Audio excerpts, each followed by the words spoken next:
Hi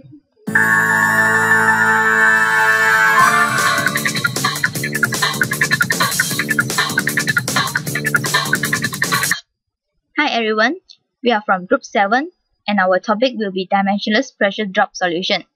I'm Yunin and my other groupmate will be Mohammed Mahat, Ahmed, Rabiadu Elina and Raja Rusyatin. First of all, the dimensionless variable helps us simplify the diffusivity equation and the solution by combining the reservoir parameter such as permeability, porosity, and reducing the total number of unknown. This dimensionless variable will help in well test analysis. Start from Darcy equation in radiant form for unsteady state. We can have an equation to calculate the flow rate. The B0 is the oil formation volume factor, RE is the drainage radius, and RW is the wellbore radius. If we rearrange the previous equation in terms of ln RE over RW, we will get this equation. As we can see, from the left-hand side of the equation is feet over feet, which means dimensionless, and the right-hand side of the equation is psi over psi, which is dimensionless as well. Hence, we can write them in the dimensionless form, which is PD equal to ln RED. PD, we will have a specific equation to calculate the PD.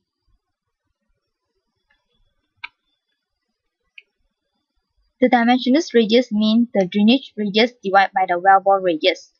PD is a function of dimensionless time, and we will have a specific equation to calculate the TD, which is 0.000268 kT divided by porosity, viscosity, total compressibility, and RW square.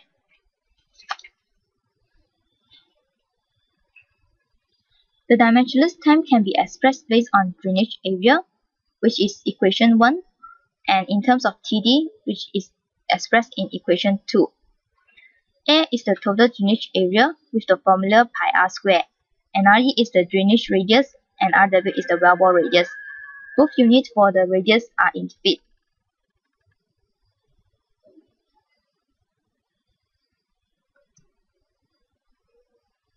Other than that, the dimensionless pressure drop varies with the reservoir location, which we can get two formulas. First is dimensionless radius is R over RW. The second formula is dimensionless radius equal to drainage radius divided by wellbore radius. If we introduce the dimensionless group such as PD, TD, RD into diffusivity equation, we will get this formula. However, there are 4 assumptions for this.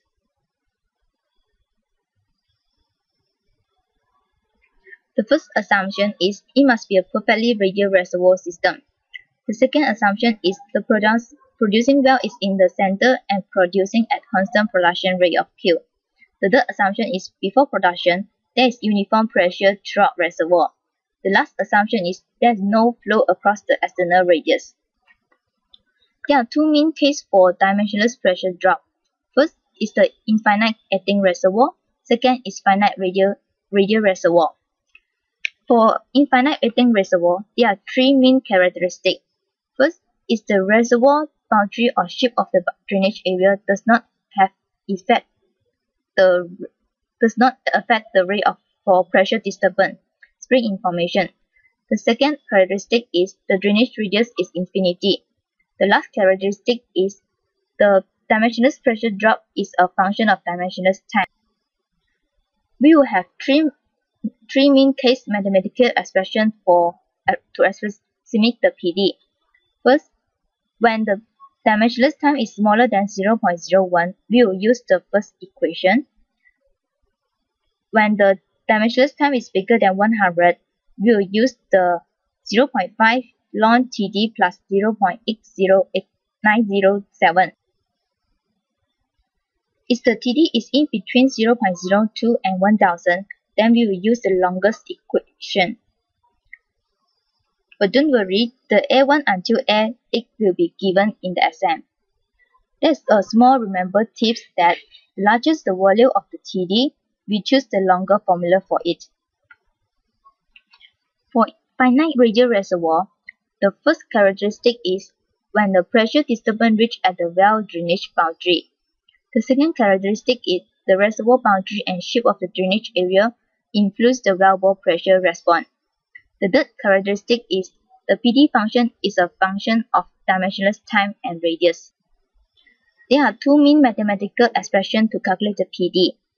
First, if the dimensionless time is bigger than 25, we will use the first equation. For wells in rebonded reservoir with R square ED bigger than 1, then we use the second equation. We have a small note on how to differentiate between infinite and finite reservoir. If the dimensionless time is smaller than values listed in table 6.3, that's an infinite radial reservoir. And if the dimensionless time is smaller than 0.5 RED square, it is also an infinite acting reservoir. As a conclusion, we have a 4-step to calculate the dimensionless pressure drop. First, we will have to calculate the dimensionless time. Second, we will have to calculate the dimensionless radius. Third, we have to determine the pressure function PD using calculated values of TD and RED from appropriate table. The fourth is we have to solve for pressure at the desired radius, and we will have this equation. So that's all from our video, and hope you enjoy our video.